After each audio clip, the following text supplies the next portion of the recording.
All right, we are here on the Reser Stadium field for the Orange Media Network football recap. I'm Josh Worden, joined by Brian Rathbone. Oregon State won its second Pac-12 game of the year, 42-17 over Arizona. That means, Brian, that Oregon State and Oregon both coming off a win heading into the Civil War a week from now right here at Reser Stadium. Now, you saw the whole game, went to the post-game press conference. What was a couple of your major takeaways for this Oregon State victory tonight over Arizona?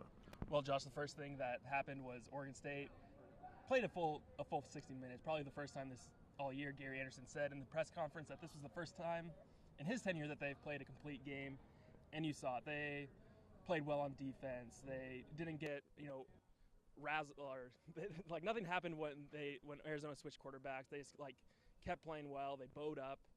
When Arizona did get into inside the red zone, so that was good to see. And then on offense, I mean, that's the best the offense has looked ever in the Gary Anderson era. Marcus Marion, 5 touchdowns to only 3 incompletions, and Ryan Nall had over 100 yards, and it was just a well-played game in all facets. Yeah, McMarion had 5 touchdown passes to 5 different players, and 3 different players scored their first touchdowns of the season. Jordan Villeman had a 53-yarder. Timmy Hernandez had the great catch, 20 yards down the field from where we're at now. Let's see, even Trevon Bradford got in on the action at a 35-yard touchdown catch. So, last question for you. Looking ahead to the Civil War, we saw Oregon win against Utah today. We saw Oregon State beating Arizona tonight. What's the biggest thing you think Oregon State needs to accomplish in order to take their first Civil War victory since 2007?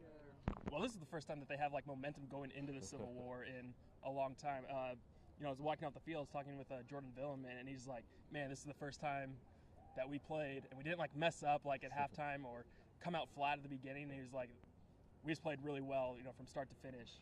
And so he basically said, "We got to keep this momentum going." And I mean, if this is the offense that we're going to see, I think Oregon's going to have some trouble stopping them. Yeah. Speaking of Villeman, he went off today. He had about as many yards tonight as he had the entire season coming into it. Had a great touchdown catch as well. Well, Brian, I'm looking forward to the Civil War. We'll have play-by-play for that game on KBVR. We'll have our Orange Media Network football preview and the recap, all that coverage for the final game of the 2016 season. It's going to be a good one. All right, so for Keenan, pun coacher Caleb LaChapelle, Cassidy Wood, Brian Rathbone, I'm Josh Worden signing off after Oregon State's 42-17 victory over Arizona right here in Reser Stadium. Thanks for watching the Orange Media Network football recap.